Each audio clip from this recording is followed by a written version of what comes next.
Good morning, everybody. Happy fall, November 4th, 2025. We're here at the Little Calumet River Basin Commission show. We are graced by the chairman here this morning because our executive director is on assignment. Bill Baker. Whatever assignment that is. Mr. Isn't he exciting about trying to talk about a river? That's outstanding. Take me to the river. Take me to the water. Big fan.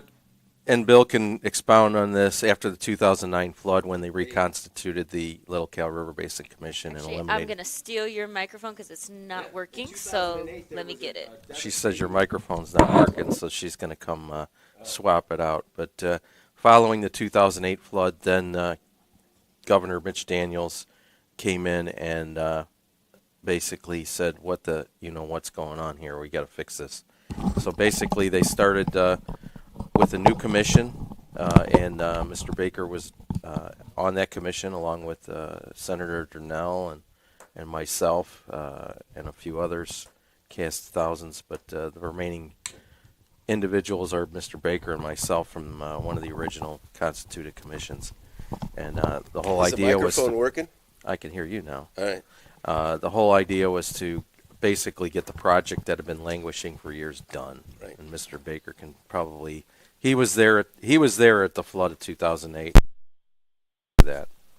And I have to bring it up, and I don't like it, under the premise that it took trauma for something as fundamental as taking care of the infrastructure to happen in the region to get an ongoing perpetual, well, same word, a perpetual funding source to be able to take care of something that nobody really wants to pay attention about. It isn't really exciting until it fails.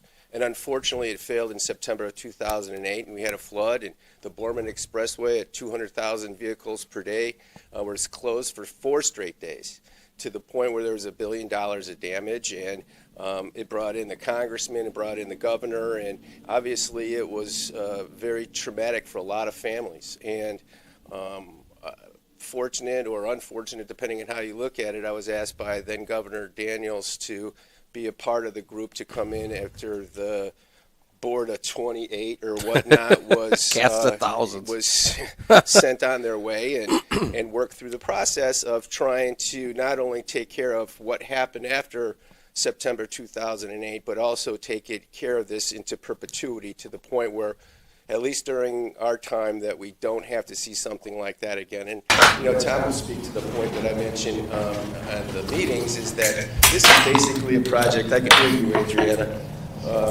We didn't hear. Yeah. So that it ends up being a situation that you're dealing with Mother Nature. And when you deal with Mother Nature, you're not gonna have very good luck from the standpoint of trying to control her. But we're gonna do the best we can if we get 10 gallons of water for our 5-gallon bucket. Yeah, what's interesting, Bill, is when we came onto the commission, you're looking at this thing, and it was constituted in the 80s. And they said, this project's going to take about 5 years. And both Bill and myself come from the construction background. And time is money to get things done. And it just doesn't seem like that when you come into the public sector. There just seemed like no sense of urgency to get anything done here. Yeah, and everybody on this particular commission, and it's unique in the state of Indiana because it's primarily people from the private sector who sit on this. One of the things in the state statute that was done after the flood was that only folks that are not employed by a branch of the government can be sitting on this particular board, and they have to have certain requirements that have verifiable cause that they're involved in construction and real estate and law and financing, engineering, hydrology, and things that are important to something as fundamental as taking care of your stormwater. Not real sexy stuff, but if you don't do it and you don't take care of it in a proactive manner, there's going to be some challenges. And then we sat meeting after meeting, and you're like, okay, we just built this behemoth over $250 million, and wait a minute, we bought a car and we don't have money to maintain the car? We can't do anything to fix the problems? Because over years, people know you got to change the tires, you got to change the oil, you got to change the, maintenance, just general maintenance. There was no mechanism, folks, to to maintain the system. And this is just another example. I mean, it's just my opinion, but I mean, government's really good at building stuff, not so good at taking care of it once it's built. Because once the shine of the newness wears off, you still have to go through and like you said, do those fundamental things to be able to make sure it operates in the intent to which it was designed. I think the beauty part of it now is we've got individuals, executive director that's focused on, okay, what's the general maintenance that needs to happen every year, cleaning out culverts, making sure that the river is flowing freely.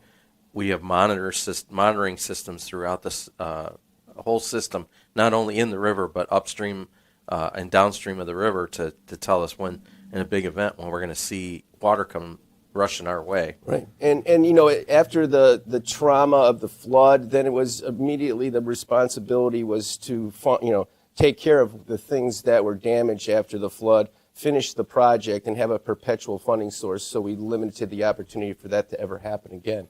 And now it encompasses the entire watershed. So it's not just the river in and of itself that runs parallel with the Borman Expressway, but it's all of the feeders and the tributaries that feed into that particular ditch, which ends up going out to the lake. So this encompasses the entire community, at least in Lake County. Heck, it has, you know, impact in Illinois. It has impact in Porter County. And, you know, we laugh that water knows no geopolitical boundaries. But do you think it would work well if we spent Indiana money on fixing things in Illinois?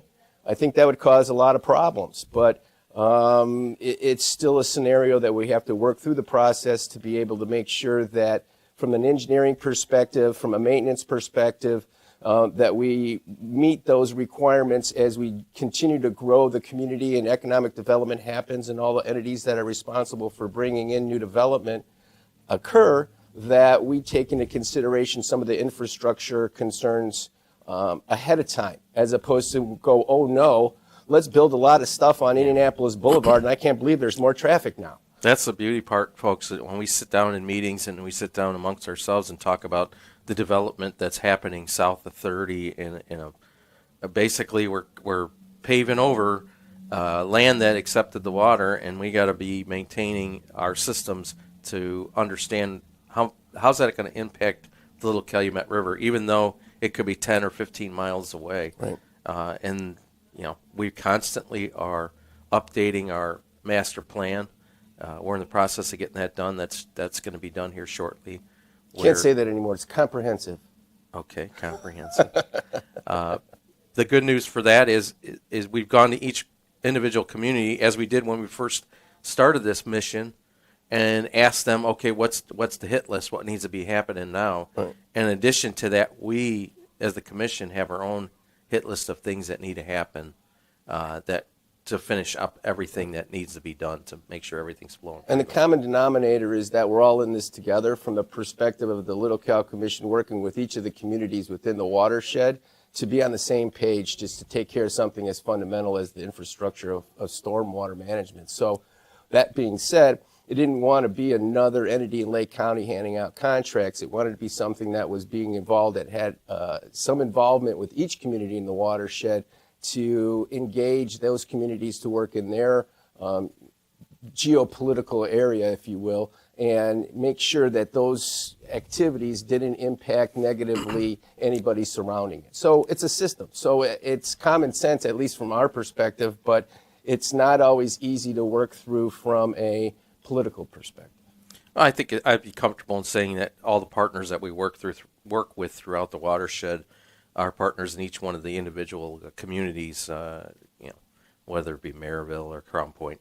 They can honestly say, hey, those guys are making sure that we're dotting every I and crossing every T to make sure whatever funds that we're funneling back to the communities to take care of these issues are going to make an impact on the whole and not just that individual project. Right. And you know, we focused a lot, obviously, first and foremost on the river in and of itself and making sure everything was addressed towards the design by the Army Corps of Engineers, but also updated with the new technology, with the things that have been available and that have changed, because the only thing that stays the same in life is change. So make sure those things are incorporated as well, but also focus on the primary tributaries that feed into the river, and that's Hart Ditch on the west side of the county, and it's Deep River on the east side of the county, and make sure those are functioning in the proper way. Hold as much water, because there is some natural things, believe it or not, that are really cool that are associated with these tributaries in the river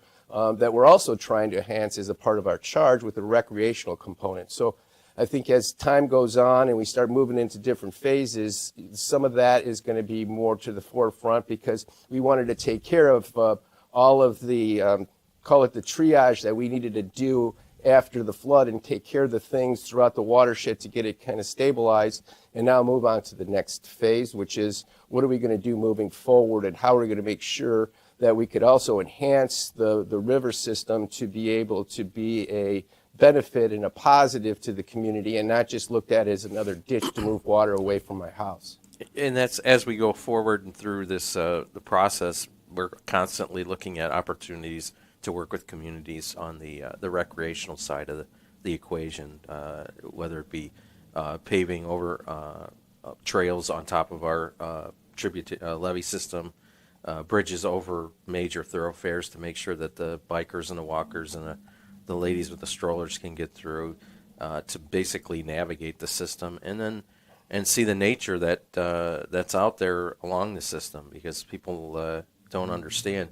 You get a little bit further east of like Klein Avenue towards Lake Etta, and you feel like you're basically in a forest, and you're in a whole different world out there. There's deer and eagles and all kinds of different. See, I didn't see any of that stuff until I went to the zoo. Yeah, this is correct. I never knew we had that kind of stuff going on. And then one of the things we did a few years ago was over where the dam was in Lake Station, and created this I call it a step down system, where it's not a dam anymore. It's just basically a ladder that goes down, and the guys are out there fishing every day, and we've basically created a whole new park area for people that enjoy well, and then the park area and that is in Bellevue, and it ties into that, and trying to make it a little bit more cohesive, because let's face it, if you grew up in the region, you understand it's very parochial, and this was an unfortunate event that I think at least has the positive of having one entity that tries to bring everybody together for the greater good. Now, granted, it's stormwater. You don't have to deal with a lot of people as it relates to that unless there is an issue. But from the most part, it's at least a foundation to show that you can work together regardless of the way you look at things, to make sure that the community as a whole is taken care of. And, if that goes to our roadways and that can kind of feed into some other aspects, I think that would be a benefit for everybody. Yeah, I mean, one of the gratifying things was that when we finished the bridge that opened up Deep River from the dam, the railroad bridge going south, or going north towards the river. After that, we came through and constituted a program to basically remove all the leaning trees and the stuff that was falling into the Deep River, and people along Deep River came up to Dan, or the guys that were working out there, and says, no one's ever done this in like 30, 40 years. There you go, people. I mean, it's just deferred maintenance that wasn't taken care of. And when a tree falls in the river and starts floating down, and then starts blocking the tributary, you're going to have problems down the line. And understanding the environmental aspect of it and nature and all the things like that. I mean, Mother Nature puts trees down for other, creatures to be able to have a place for shelter and whatnot. But the big picture is we still have to manage this thing as a storm water control system. And that's first and foremost, because, as much as we want to try to, deal with some of the things and the trees and whatnot that's going down, those are the primary challenges when we do have a rain event. So think over 2 inches at any one time. And we had that storm this summer that, went north, but if that 9 inches of rain fell on the Borman Expressway, we've got that into the hydrology model that we're working on to see what would happen. How would that impact all of the aspects of the system as a whole? to make sure we at least have a game plan on how to work through all those types of things. But one of the first things that we want to do, and we've been working on since we've had that opportunity with the funding perspective, is to try to eliminate as many places along the system where it requires man intervention for doing sandbags and closing roads and throwing those types of structures up to prevent flooding in the areas. So the more bridges that we could lift, the more opportunities that we can work through the entire watershed to be able to eliminate having to go in the middle of a 9-inch rainstorm when we might have issues everywhere else, to have all the resources go into some of the primary places. But real easy to say, not so easy to do, just like anything else in life. Well, we've got a lot of things that we constantly focus on. One of the things you talked a little bit about the new technologies that are there, the monitoring systems that we have along the tributaries and throughout the system. And then now over the last few years, we're doing, especially this time of year when the leaves start falling and everything starts getting cleared out, flying drones through segments of the river to identify blockages, because our fine furry friends, this is their busy season. When they say busy as a beaver, they're not lying about that, because over the last few weeks we found a lot of beaver dam action that basically clogs up the river and doesn't keep things flowing. And if we have a rain event, we don't want stuff backing up. We don't want stuff backing up into people's houses and their basements and yards or any of that stuff along the tributaries. Well, and that's one of the reasons that I'm proud of the aspect of the entire community working together, because each of the individual communities, is a part of the advisory group that comes together, and they're also point out to the office any challenges that they see, to the point where whether it's a beaver dam, whether it's blockage from trees, whether it's some kind of construction thing that might be impacting the levees, because every year, now every other year, we get inspected for the entire system, primarily along the river, but the Corps comes in to make sure that everything meets the specifications. That paperwork then goes to FEMA, which is another governmental entity, but the FEMA group has to check off on it as well to make sure that those folks that are close to the river don't have to pay mandatory flood insurance as a part of their mortgage. So by making sure that paperwork is correct, we're able to have that as an option, which we obviously, if you live close to the river, you should have flood insurance regardless of what happens, because again, it is dealing with Mother Nature, but for the most part, it's not a requirement as a part of your mortgage, and therefore that dollar actually can be put elsewhere into the community. And just to try to be positive, look at it as an economic perspective, that's dollars, instead of going into paying for mandatory flood insurance, is going into the community to buy goods and services. Yeah, and additionally, to build on that, you're taking land that theoretically you couldn't build on. You could, but then you're going to be paying an ungodly sum of flood insurance to occupy that land. If you open up that land without having to pay the flood insurance, that opens up additional properties for development along the system. And I'm not saying we're pro or anti-development. We look at each project individually, but there's some opportunities in the Gary system. Once that Lomar is done over that way, that would open up land that's privately owned that can't, in the past, couldn't be developed. Now it's possibly could be developed. Right. And a letter of map revision is a Lomar, and that's something to modify the governmental process to check all the boxes to be able to do some types of development. An example would have been what happened at Woodmark Country Club when they did the Cabela's development. That required a Lomar that had to be done, and that's why you see along the back end of that development on the west end that levee type of a system where the bike trail is, to do those types of things. And you have that opportunity in Gary as well, and it takes a little bit of time, because one of the challenges that I've had coming from the private sector into the public sector is just that it takes so long to get things done. And nobody's in a hurry. And it's unfortunate, because back to the previous statement of the only thing that stays the same is change, is that change is going to continue to evolve. However, path it takes, it's going to take a path, and you have to be able to work through it to be able to have an opportunity to be beneficial and at least take care of an infrastructure component to be able to do new things and bring for, Tom's example and Gary of economic development, and then that's fine. I mean, I was not a big fan of starting down the path of getting involved in development, even though that's part of my background as well, because we had so much work to do to make sure the triage of taking care of the trauma from 2008 wasn't completed yet. We have to fix the things to make sure the system does everything before we start worrying about what's going on land that's controlled by the Little Cal. We ventured off down a path some time ago with what was called a recycling plant. At the time was Maya, and it was something that was discussed extensively, but it was off the system itself. It was land control back in the day before the flood, and why they acquired it, it's history. But fine. That's something that we would be involved with, but we're not going to build it. We're not going to monitor it. We're not going to do this. That's going to be the local responsibility as far as getting all the permitting and all the things required like that. Yep. And it evolved into a time-consuming thing because of the developer went in a different direction than what was originally proposed. Long story short, that deal is no longer and has been terminated, and it's growing green space now. And that's fine. The way it was structured, folks, it was pretty good. Here it is, and you have the responsibility to get the proper permits through the proper individuals and the entities.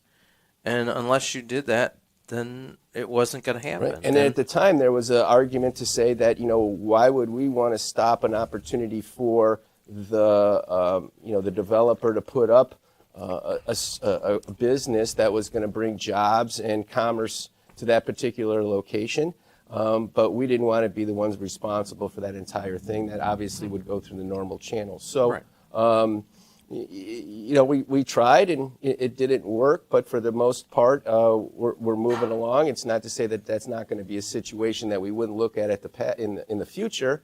But it's going to be a discussion. Let's put it that way. Yeah, I mean, not even call it the interesting thing is, over the 6 or 7 years while this thing was occurring, those individuals paid us a sum of money, and we ended up able to generate enough money to build a park. Right, and it didn't cost the taxpayers one penny. And that's cool from the standpoint, at least as you and I are both paying into this thing, is that the majority of the dollars, if not all of the dollars that we pay, go into taking care of the actual system and not the administration and whatnot. We had that particular deal, and it was generating maybe $100,000 a year to the point where we got $400,000 or $500,000 from that to help improve some of the things that are around that area. Mm-hmm. But also we have billboards along land controlled by the Little Cal that sit along the expressway.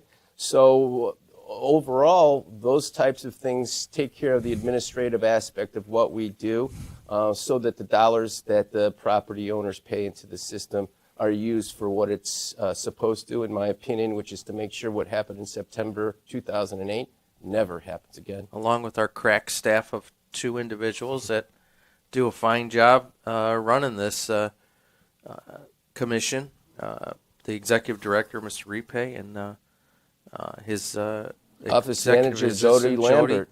I mean, they do a phenomenal job, and they get everything done. And then, fortunately for us, we have a lot of good partners along the river system that help us immensely in maintaining and being our eyes and ears out there. We always tell our people listening and our people that come to the meetings, and we appreciate that.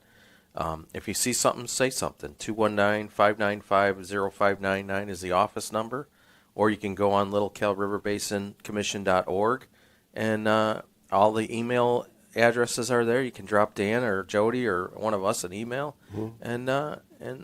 and we send it up the ladder to make sure it's addressed. And as we're wrapping this up, I mean, the website was something that we focused on a long time ago to put all of the history in there. Before all the things changed and all the rules changed from the standpoint of public meetings, we put all of our meetings up there. We put on video. Mm-hmm. We put all of the documentation up there. It's to the point where it's ours, not mine. So that's been going on for, before the COVID, to the point where we're trying to be able to show that there's things to go out there. How many people look at it, man? Not very many, but nobody's going to pay attention to the little Cal unless there's a challenge. And it's an unfortunate reality, at least from my perspective, but good. I mean, it's doing what it's supposed to be doing because we all have enough stuff to worry about without having to worry about something like what happened in 2008. And the history's all there. So, you learn from history, and people can look at certain things and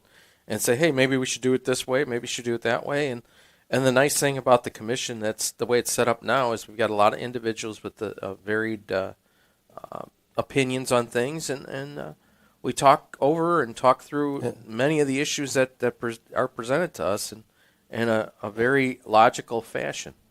in our perspective. But I mean, that's why we're able to have just 2 employees, because we have a board that's engaged in how to work through these types of things. And everybody that has a certain expertise is involved in helping Dan and Jody to make sure that they have a structure to operate in to be able to achieve the goal in a efficient and effective manner. And, it seems logical, I think, for most folks that are of that opinion, but it's a little challenging sometimes when you're dealing with government bureaucracies and trying to accomplish things in a timely manner, because things change in Mother Nature significantly. We have a couple of big storms. Freeze thaws are coming up next. That's going to be the next big one as it relates to going through a winter, which, by the way, happens every year. So get ready. It's coming. Sometimes it happens a little later or earlier than others. I don't know. It's 60 degrees today in November. It's a beautiful day today, and hopefully that continues on through the middle of December, I hope. But, the nice thing about it is both Bill and myself and the other commissioners have a varied background in a lot of different things in engineering and construction. And we can be sounding boards for Dan and Jody. Hey, what do you think about this? What do you think about that? Or even people that come to us with a lot of projects and say, well, that sounds great, but that really doesn't affect the whole here. Right. Well, and we try to engage everybody to the point where everybody has a little bit of skin in the game. So, yes, we all pay into it, and I get that perspective, but also to be able to have a little bit of dollars coming out of those municipalities for projects that they see as important, because by them having a little skin in the game, by them having the employees to be able to execute as far as the maintenance of those things, it's important and engages all of us to make sure that we look at this as a system and not just we have to worry about what happens in our geopolitical boundaries. Yeah. What do you say? Water has no boundary? Water has no geopolitical. I don't have to go to Purdue to know that it flows downhill either. So it's a real thing. So as we continue to evolve, we're going to focus a lot on what happens along the expressway, because it's a major thoroughfare for the state of Indiana and all of us locally. Even though it's going under construction again this year, which is every year, right? But also at I-65 in the Borman, that's a major thoroughfare, but one of the challenges that I always see is we have $300 million of engineered water heading east. What happens when it crosses the county line? So it has to cross the county line to get to the lake. Through the onion ditch. Yeah, the onion ditch. It's still like it was when this is a swamp, when the farmers cut those ditches to be able to drain it to farms. So these are things that are ongoing. That's why it's a perpetual thing, because as we become more and more successful with our economic development goals and trying to bring more businesses and more buildings that employ people in the region, this is going to be something that has to be able to accommodate that. And I think we're on the path. We are. And I looked, just glanced at the thing. We need to change our logo. We got a new logo, folks, and it's we got the old logo up on the screens here. It's retro. Yeah, you're right. That's the retro stuff. But like I said, 219-595-0599. Dan is available. If he's not there, leave a message. He'll get back with you. And we're always accessible via the internet at the Little Cal River Basin .org, and all the information, folks, from meeting minutes, meeting agendas, announcements, cool pictures. You guys love pictures. Everybody, we appreciate everything. Picture says 1,000 words, and we definitely appreciate the input, because if it wasn't for the individuals that work behind the scenes. I mean, it was all the individuals in the community that basically lit a fire under the legislature to get things changed in 2008 and 2009, and then beyond that to get certain projects wrapped up and finished. And it was very important. Right, and we no longer want to wait for trauma to be able to get things done. All right, I mean, it's important to do some of the things that not everybody gets to see, because taking care of the infrastructure is not a very highly sought after photo op, right? But these are things to be able to do, because if you're going to dig up this much of it to repair it, why aren't you doing this? Do it in systems, because the dang thing is old. So each community has a lot of old infrastructure that needs to be addressed, and hopefully it's done in a manner that shows a little bit of region common sense and logic. Is that an oxymoron? Common sense and logic in the region? Let's try. I mean, that's all you could ask for. Because well, the nice thing about it is when you sit with the gentleman, Mr. Baker, myself, and the other commissioners, you know, the whole idea here is, one, best bang for the buck for the communities, and two, to make sure the 2008 flood never happens again or is mitigated to the damage that it did. And that's our marching orders on it every time we meet. So Amen. Rest assured, we're gonna spend your tax dollars wisely, folks. And that clock on the wall says we're. Adriana, how are we doing this? So we keep going, because you're not giving us any heads up here. We're just about done. I see our what do you call it, in the green room, waiting to step up to the plate, and we'll see you next month, folks. And everybody, have a nice happy and Thanksgiving. Safe, happy Thanksgiving. You know, thank you very much. Hopefully we don't have to worry about the river. Yes, mate. Yes, sir. We'll worry about it. Yeah. Go IU, right?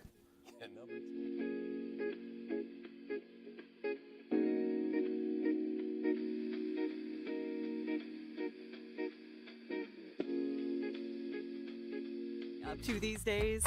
Retiring from football means a lot of things for a guy like me. It means more time to pick up some hobbies, like baking, puzzles, and some gardening. It also means pinching pennies. And that's why I look for unclaimed property at indianaunclaimed.gov. Look, it's your money, and they want you to have it. So check indianaunclaimed.gov or text Jeff to 46220 and search now. What's Jeff Saturday up to these days? Retiring from football means a lot of things for a guy like me. It means more time to pick up some hobbies, like baking, puzzles, and some gardening. It also means pinching pennies. And that's why I look for unclaimed property at indianaunclaimed.gov. Look, it's your money, and they want you to have it. So check indianaunclaimed.gov or text Jeff to 46220 and search now.